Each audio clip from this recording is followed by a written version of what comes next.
sommes aujourd'hui le 9 juin 2023 et plus que jamais les textes de ce jour, que ce soit le livre de Tobie, que ce soit le psaume 145 ou l'évangile de ce jour, eh bien nous avons tous les ingrédients pour commencer cette journée par rendre grâce à Dieu.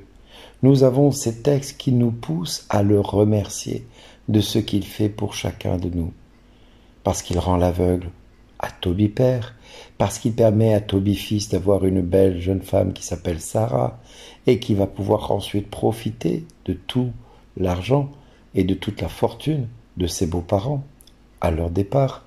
Mais également, nous pouvons remercier le Seigneur parce que quand un enfant s'en va au loin et qu'il revient à la maison, c'est la joie dans toute la famille de le voir revenir. Et le psaume nous invite à rendre grâce au Seigneur qui prend soin de la veuve et de l'orphelin, de celui qui est malade, de celui qui réclame sa grâce. Et le Seigneur pourvoit à cette bénédiction. Et nous avons l'évangile où David lui-même dira que le Seigneur siège sur le trône de David. Et quelque part, le Seigneur dit à mon Seigneur qu'il a fait de ses ennemis le marchepied de son trône. Alors oui, frères et sœurs, soyons dans l'action de grâce, soyons dans la louange, tournés vers ce Dieu qui vient prendre soin de notre humanité, de notre société, de nos personnes tout simplement. Et commençons cette journée à faire, comme j'ai déjà commencé depuis ce matin, de remercier le Seigneur pour tout ce qui se passe dans notre vie. Notre vie aujourd'hui est tournée vers une société où il y a beaucoup d'injustice, de souffrance, de maladie. Et nous pouvons regarder notre société comme étant, mon Dieu, mais tu te rends compte, Seigneur, tout ça va mal dans notre pays. Et nous pouvons écouter notre société comme étant une société qui est couverte de douleur et de souffrance et d'injustice. Et même dans nos familles, même dans nos personnes, il arrive parfois que certaines attitudes de certaines personnes peuvent être pour nous sujettes à des souffrances et à des blessures, et même à des rejets. Mais quand bien même cela arriverait, Dieu nous dit dans ces textes aujourd'hui de le remercier en toutes circonstances. C'est ce que Paul nous invitera à faire en Philippiens 4:4. Réjouissez-vous, je vous le répète, réjouissez-vous, rendez grâce en toutes circonstances. Eh bien oui, on doit se réjouir de tout ce que nous vivons, de tout ce que nous pouvons être amenés à vivre dans notre quotidien, parce qu'il est le Dieu qui prend soin, parce qu'il est le Dieu qui pourvoit à nos besoins, c'est le Dieu qui vient au secours de nos faiblesses et de nos misères. Alors oui, c'est vrai. Beaucoup d'entre vous, vous allez me dire, ouais, mais tu n'as pas ma vie, regarde ce que je vis, regarde ce que j'endure. Mais continue à faire ce que tu es en train de faire là en te plaignant. Et quelque part, au lieu de rendre grâce à Dieu, tu fais l'éloge du diable qui met dans ta vie toutes ces misères. Or, dans ta misère, Dieu te jette une corde, mon frère, ma sœur, d'où le mot miséricorde. Dans ta misère, il te jette une corde. Et cette corde, il faut que tu la saisisses, que tu t'en empares, parce qu'elle t'appartient. Elle est pour toi, mon frère, elle est pour toi, ma sœur. Et il est plus que temps qu'aujourd'hui, tu rendes grâce à Dieu de ce que Dieu veut faire dans ta vie, c'est-à-dire prendre soin de toi. Alors, regarde comment j'ai commencé cette journée. Et écoute et fais toi-même cette prière à ma suite. Et associe-toi à cette prière pour commencer cette journée. Père, je te remercie pour cette journée. Mes yeux s'ouvrent ce matin et dès ce matin, je contemple ta gloire. Dès ce matin, je remercie le ciel, c'est-à-dire toi, Seigneur, de m'avoir permis de passer cette nuit, d'avoir dormi ou d'avoir travaillé.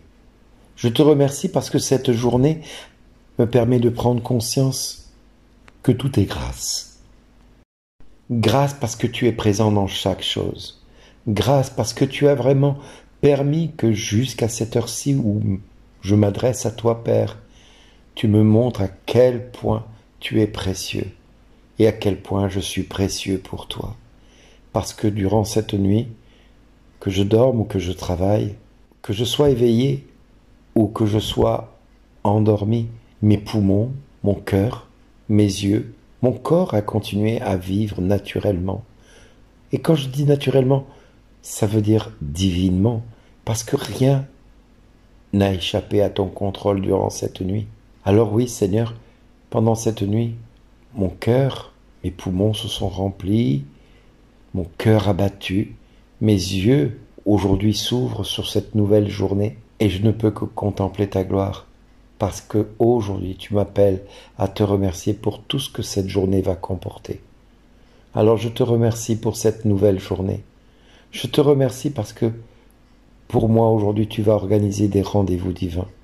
Tu vas m'organiser des moments d'intimité à ton égard et avec toi. Tu vas me permettre de vivre cet instant comme étant un instant unique de grâce et d'amour à tes côtés. Oui, Seigneur, je sais que dans ma vie, il y a encore des personnes qui souffrent. Peut-être que même moi, je souffre à cette heure-ci de beaucoup de choses. Mais Seigneur, qu'est-ce que la souffrance quand on t'a toi comme Seigneur? Qu'est-ce que c'est la maladie quand on t'a toi comme Seigneur et Sauveur? Que pourrait un homme, que pourrait la maladie, que pourrait la mort si toi tu es avec nous et pour nous? Alors Seigneur, je te remercie pour tout ce que cette journée va comporter, parce que dès ce matin, je tiens à te dire merci. Merci Seigneur, merci de ce que je suis pour toi. Merci de ce que tu es pour moi aujourd'hui. Et fais-moi prendre conscience tout au long de cette journée de la joie de t'appartenir. Fais-moi prendre conscience de l'amour que tu as mis dans ma vie, de ta fidélité à mon égard, de ta fidélité à l'égard de ceux que j'aime. Oui, Père, au nom de Jésus, je t'adresse ce merci, parce que tu me dis tous les jours, quelle que soit la difficulté que je traverse, quel que soit l'instant que je vis, tu me dis à moi, ton enfant, merci d'exister. Amen. Progressez dans la foi et dans votre relation avec Jésus. 1 an avec Jésus, pour partager mes secrets de vie avec mon Seigneur et mon Roi. 1 an pour vous approcher de Dieu. Vous ne progresserez pas dans votre vie de foi, si vous ne lisez pas la parole de Dieu. Le livre que je vous propose sera celui de vos secrets de vie avec Jésus. Ce livre va vous permettre de lire la parole de Dieu quotidiennement. Ou tout simplement à votre rythme, facilement, sans contrainte.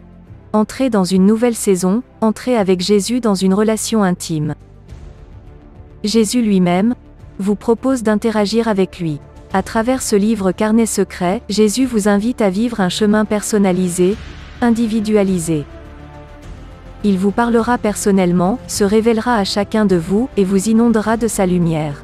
Avoir une relation intime, avoir un cœur à cœur dans votre vie quotidienne avec lui. Au fil des lectures, vous saisirez de mieux en mieux l'importance de ce livre, en découvrant la grandeur de votre Dieu. De son amour pour vous, de son infinie patience et de sa miséricorde pour vous. Vous goûterez à sa tendresse de façon individuelle, vous entrerez dans les mystères de la création. Vous puiserez sur un site internet dédié à ce parcours, à des vidéos liées aux passages bibliques proposés dans ce livre. Vous accéderez à des interprétations, des visions, des approches différentes ou complémentaires de la vôtre. Dans ce livre, vous écrirez vos secrets de vie, votre cheminement avec le Christ, et vous parlerez d'amour avec Jésus. Vous pourrez le transmettre ensuite, tel un puissant testament de foi, à tous vos enfants ou petits-enfants. Commandez rapidement ce livre-recueil, pour inscrire dans le marbre, votre aventure avec Jésus. Votre relation avec le Saint-Esprit, pour la plus grande gloire du Père. Commandez vite, ma Bible et moi, nous sommes un.